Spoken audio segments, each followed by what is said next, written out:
Chapter 1. Breaking into a heavily guarded castle isn't the easiest thing in the world to do. It might help to be small in stature, someone who can hide in the crevice of shadow. Who says being vertically challenged isn't an advantage?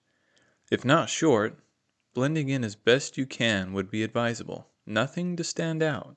No fancy headwear, no expensive or flashy clothing, nothing to draw attention to yourself.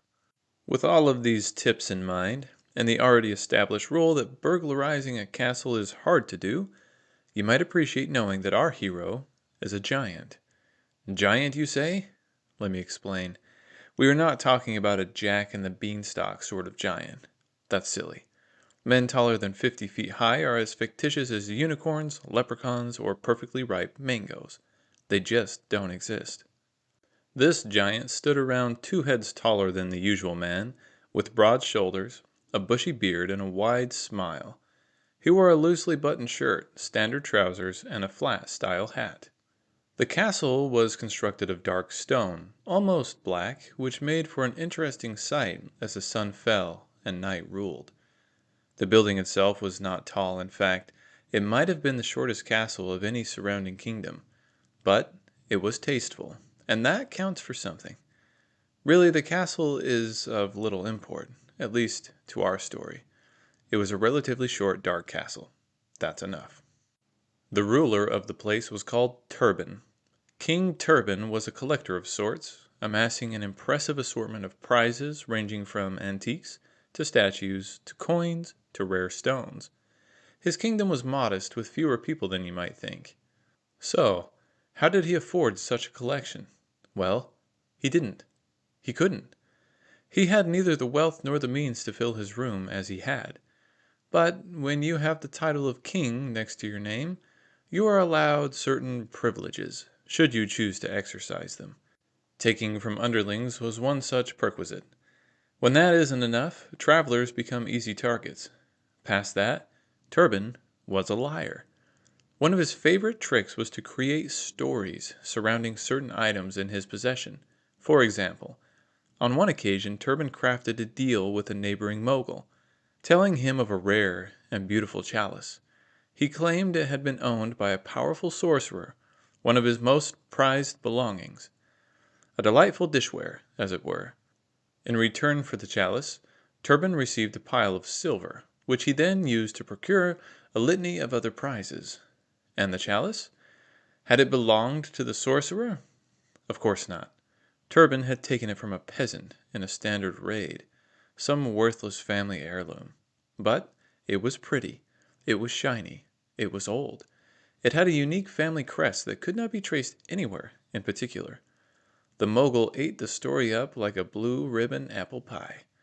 It was in relation to this king and his ruthless ways that our giant stood in front of the castle. Felix, that is the name of the giant, walked casually toward the front door with a tool in each hand. In his left he carried a shield, broad and tall. In the other he carried Dennis. You might think that perhaps it is a strange thing to carry a human around in your right hand. First off, that would be a correct assumption, regardless of which hand you chose. But in this case, Dennis was not a person. Dennis was a mallet, a hammer, a weapon, gigantic and heavy. Felix's best friend had suggested a flurry of other names for the thing. Oath burster, blood buster, head cracker, bone bonker, and on and on. Felix didn't care for those names. Upon deciding the title, his friend had countered. Dennis? How are you to call such a devastating and feared weapon Dennis? It looks like a Dennis, Felix had responded plainly. And that was that.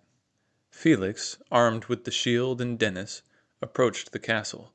Oh, and he had a pack over his shoulder, long and made of fine leather. That will be important later. Who goes there? One of the 4 guards shouted. I do, Felix responded in his deep and bouncy tone. Speak your name, the lead guard prodded. In a light whisper, the giant said, Felix. A moment passed. What? What did you say? The guard replied.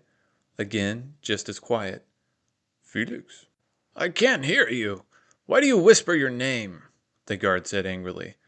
By now, Felix was standing only a few feet away.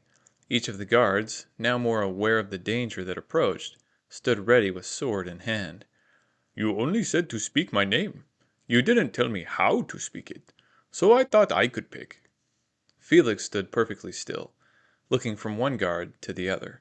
Inspecting the guards, he found that each wore a half helmet, made of some sort of steel. His gaze lingered on one guard a fraction longer than the others. The giant smiled. What is your business here? The lead man asked, tightening the grip on his sword. I have come to raid the treasury, Felix whispered.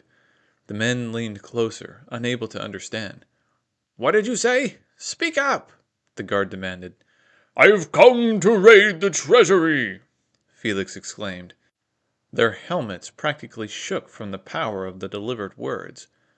Raid the treasury? The guard asked, shocked. Yes, that is it. You got it. Good job, Felix said happily. The lead guard looked slowly from Felix to one of his men, then back. And you willingly tell us this? Felix shrugged. You asked, didn't you? The guard nodded, then blinked. The conversation was truly a first of its kind. Well, we cannot permit that. No, that is not allowed, said the guard, almost in question. Felix again shrugged. I sometimes break the rules. You can ask Monty about that. With that, Felix swung Dennis with blistering speed, pounding the lead guard in the ribs. The impact was so great that it sent the man spiraling into another guard, both toppling to the hard ground. At this turn of events, one of the remaining guards lifted his sword and raised an attack toward Felix. Clang! Metal met metal as another sword stood in its path. The fourth guard intruded, arm raised, sword blocking the attack. What are you doing? Exclaimed the attacking guard, unable to comprehend why one of his own would prevent him from striking the enemy. Why would anyone under the king's employ do such a thing? Especially this new guy. I am preventing you from stabbing this giant. That should be obvious to even a blind man, the new guard said. What? Why? Because I am Monty, and I too have been known to break the rules, he said with a grin.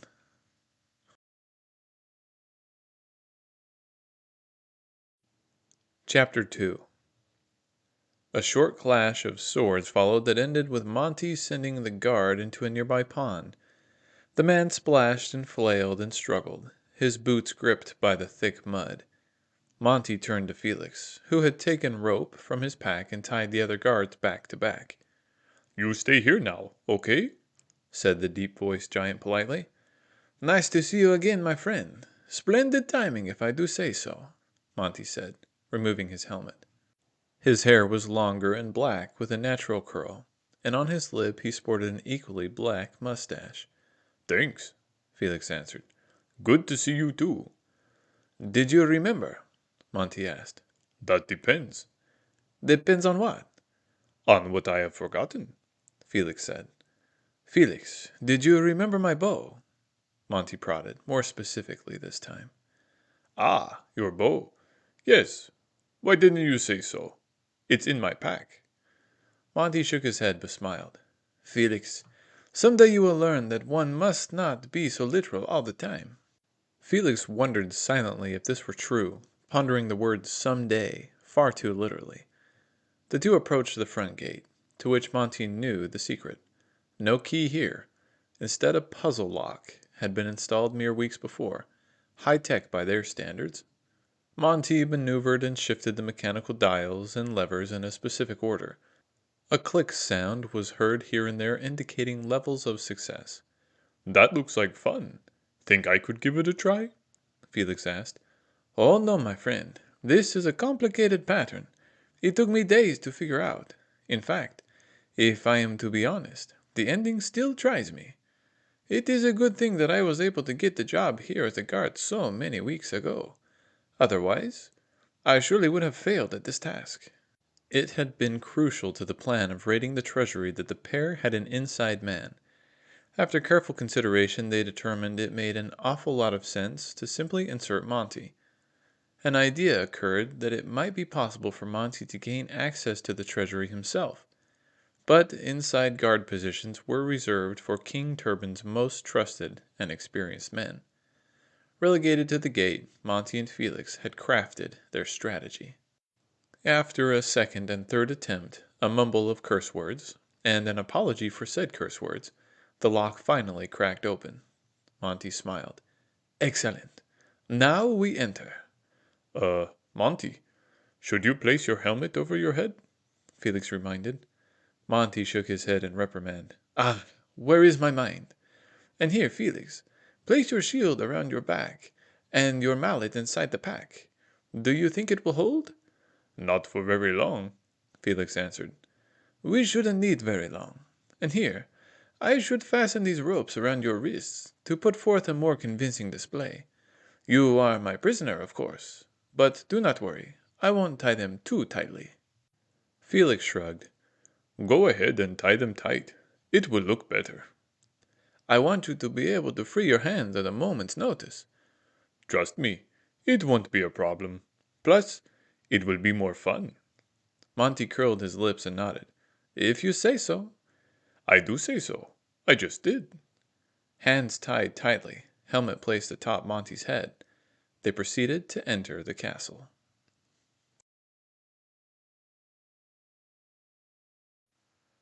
Chapter 3. It was around this time that King Turban was riding in his carriage on a return trip from brokering a deal for a highly coveted sword. The ancient weapon was said to have been used in a battle by the great warrior, Dark Drato. The sword was reported to be unbreakable, and rumored to have mystical powers for the person who sought to wield it. Turban had paid a pile of silver for the item, but it was worth it. Some objects were beyond monetary value, and the shimmering steel would be a showcase article in his treasury. It would really bring the room together. His horses pulled steadily as the handsome carriage neared the castle entrance. Turban smiled as he thought on his accomplishment. What a deal! What a find! He simply could not be bested, in his not so impartial opinion. Whoa! Came a shout from his driver. The carriage came to an abrupt stop, prompting King Turban to frown in annoyance. Pulling the curtain, Turban poked his head through the window. What is going on? Why have we stopped? Turban's voice was not deep or masculine. One might even call it high and whiny. But it was a voice to be obeyed. All of his kingdom recognized that. Your guards, sir, the driver called back. My guards what? Turban exited the carriage, rounding toward the front to get a look for himself. Did his eyes deceive him? Two guards sat on the ground, tied up. Just as Turban was about to scratch his head, a voice came from the side. A guard, bootless and covered in mud, was dragging himself up the hill from the castle pond. What in the blades are you doing down there? Turban demanded. Sir, they are inside the castle, the guard returned, out of breath and stressed. Turban's gaze rose toward the castle gate, which was oddly open. Who is inside? Turban questioned. The guard managed to pull his body up the final ascent and rested his head, catching a breath. At last he uttered, The thieves! It hadn't taken Felix and Monty long to locate the treasury after all. Monty had spent time researching the hallways in between his guard duties. Did we remember to close the gate? Felix asked quietly. Monty paused, turning the corner that led to the treasury room. I am almost certain that we did. Didn't we? I don't remember. That is why I asked you. Well, it is of no consequence now. We are here, Monty said. A man stood in front of the treasury entrance. What is this about? The guard asked, eyeing Monty and the giant. I have a prisoner. He tried to break into the castle, Monty said. But I am afraid I am a little lost. Is this the prison? The guard exhaled with a grunt. This isn't the prison. This is the treasury. You outer guards are all the same.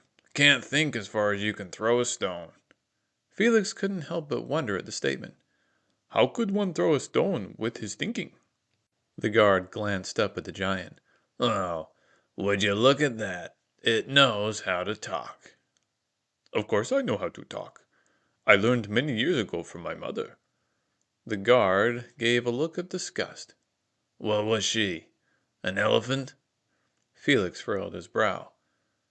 Elephants cannot speak, nor can they teach language. You, sir, are very confused. Monty leaned closer to Felix and whispered, It was an attempt at mocking your mother, I believe. Felix lowered his head, understanding. Get this clumsy oaf out of my sight. The prison is 3 hallways to the left, the guard said dismissively. Felix stared at the guard, his usually calm demeanor turning hot. The guard noticed the change in attitude and grinned, pleased with himself. Ha! I see the baby elephant is angry. Well, it's too bad you were all tied up. Otherwise, we'd have a real problem here, wouldn't we? He chuckled at the comment. His smile was temporary, as the quick and seemingly effortless snapping of the cords shook the man's reality. His face turned white, and a blank look came over his eyes as Felix lifted him by the shoulders like a doll. My mother is a wonderful woman, and looks nothing like an elephant. She is beautiful and kind. Do you understand? The guard gulped, shaking. He nodded. Okay, beautiful, got it. Now then, what should you do now? Felix continued. The guard's eyes shifted. Do now? He truly had no idea, and it showed in his expression. Monty decided to help him along. He wants you to apologize. The guard blinked, still held in the air, gripped by Felix's massive hands. I'm very sorry. I shouldn't have said that about your mother. I'm sure she is lovely, he forced. I accept, Felix said. He then tossed him to the side. When his body hit the stone wall, he fell to the floor, unconscious, but still breathing.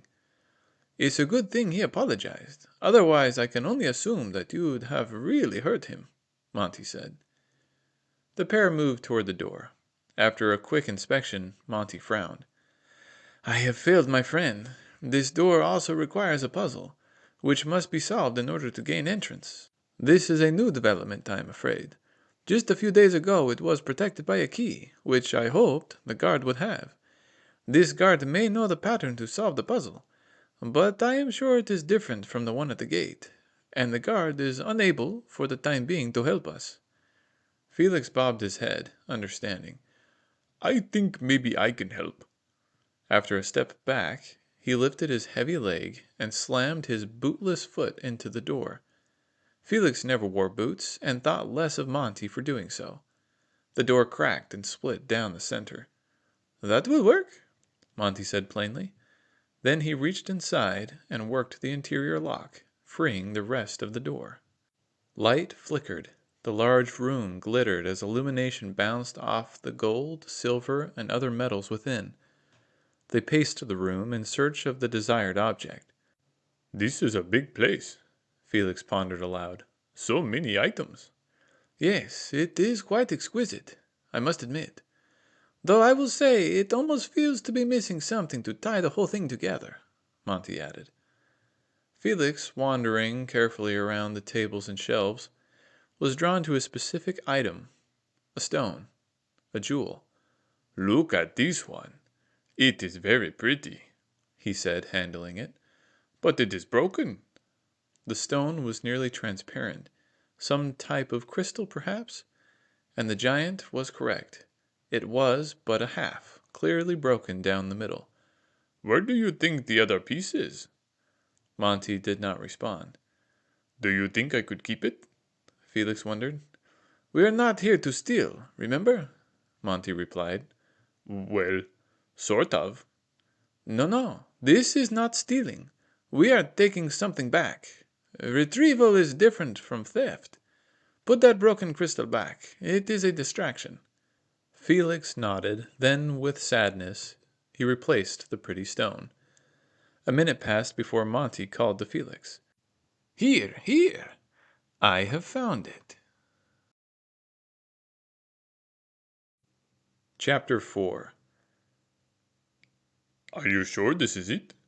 Felix asked. It looks too small. Monty was sure. Yes, this is it. The object of our mission. It has to be. In his hands, Monty inspected the egg-shaped rock.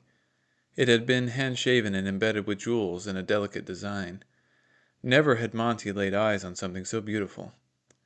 I can see why the king wanted so badly to take ownership of this artifact. Its impact upon my soul is striking. Its splendor is above that of any gem I have ever encountered. Its elegance would bring tears of joy to the hardest of hearts. It is wonderful. Felix nodded. It's a nice egg. Monty shook his head, but did not take the time to correct his friend.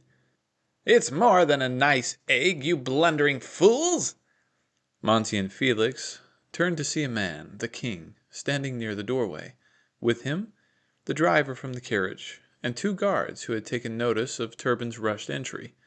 King Turban gritted his teeth, offended beyond measure that anyone would dare steal from his coveted treasury. Now put it down, or you will suffer the consequences.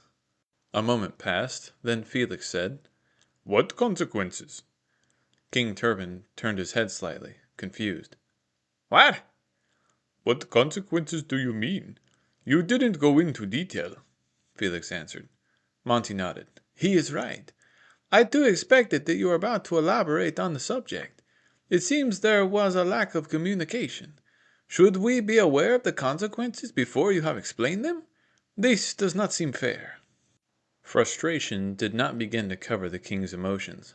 Fine, he said after biting his tongue so hard it nearly bled. I will make things more clear. He then reached for the scabbard fastened at his belt to retrieve the weapon. This is the sword of Dark Drato. It's matched in its beauty only by its power. It is unbreakable and undefeated in battle. This is your consequence. Monty nodded. That all makes much more sense now. Thank you for the explanation. Yes, now I understand, added Felix. King Turban lifted his head and pointed at the men. Arrest these 2. Monty lowered into a fighter stance and said, Felix, are you ready for the fight? The giant grinned. I am. But is the fight ready for me? The guards made a step toward them, slightly apprehensive, understandable considering the size of the giant. Suddenly the room was filled with a cracking sound. Thump! Felix turned slowly, recognizing the thud and feeling the weight lift from his back. Dennis, there you are. The mallet had finally broken free from the pack. The thick leather had done all that it could to carry the hefty weapon. The guards sprang toward Felix, no doubt hoping to land an attack before the giant could seize his weapon. A mistake that many had made before. He underestimated the speed of the colossal man. Whack! Dennis slammed hard into the chest plate of the guard, launching him more than 10 feet backward, skidding against a wall. At the same time, the second guard, who had made a path toward Monty, was greeted by an arrow to the upper thigh. The result was a silent cry as he fell over, closing his eyes and weeping. Nice swing, Monty complimented. Thanks, Felix smiled. Nice shot. It was nothing, Monty said courteously. At the sight of the powerful display, the driver of the carriage decided to seek gainful employment elsewhere, and set into a sprint in the other direction. The guards down, the driver gone, King Turban was left alone on his side. He raised the unbreakable sword and with an undeserved confidence slashed toward Felix. Felix lifted Dennis. The unbreakable sword broke. The king, in stunned sorrow, lifted his gaze toward the giant. Immediately, he turned to bargaining, falling to his knees. Anything you want. Take it, please. Don't hurt me, he quivered. How about that broken crystal? I like it, Felix offered. Do you have the other piece that goes to it? The king glanced at the crystal. The dragon stone? No, I have been unable to locate the other portion, but it is very valuable. Yes, take it, please.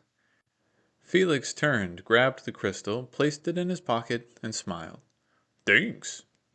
With that, he lifted his heavy hand, made a fist, and gave a simple bonk to the top of Turban's head. The king fell to the floor. The escape from the castle was mostly uneventful. Only 11 more guards were tossed, maimed, shot, or bonked along the way. After a trek into town, they found their way to an outer bank, a tiny village along the water, well out of sight of the castle, but still under Turban's domain.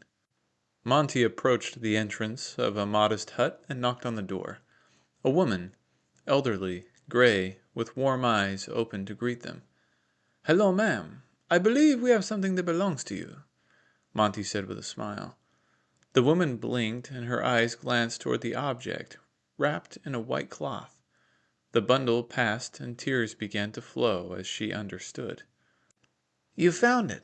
You actually got it back," she managed, throat whimpering slightly. "This means the world to me. I'll pay you all that I have. Every coin, though it isn't much." Monty shook his hand, waving her off. "No, we couldn't accept payment. Consider it a gift." Shocked, the woman beckoned them in. "Please, I'm making a pie. At least let me feed you." Monty didn't have a chance to protest, as from behind Felix answered, Okay, we like pie. and so it was. Felix and Monty enjoyed their pie, having completed the mission. This would be their last meal in Turban's land, as they had heard rumors of a troublesome dragon in a kingless kingdom. Fueled by the irresistible intrigue, the pair set a course that very evening. Thank you for listening to this production of The Accidental Thievery of a Dragonstone, one of 3 short stories connected with the novel Dreams and Dragons. Be sure to check out Dealing with a Dragon and The Boy with Dragon Powers. These 3 stories combine and work as prequels for the book, and you might just see more of Felix and Monty. If you enjoyed the story, please share, like, subscribe, or comment, and check out the book on Amazon, as all of these things really help Griff out. Griff hopes you have enjoyed The Accidental Thievery of a Dragonstone, and thanks you for listening.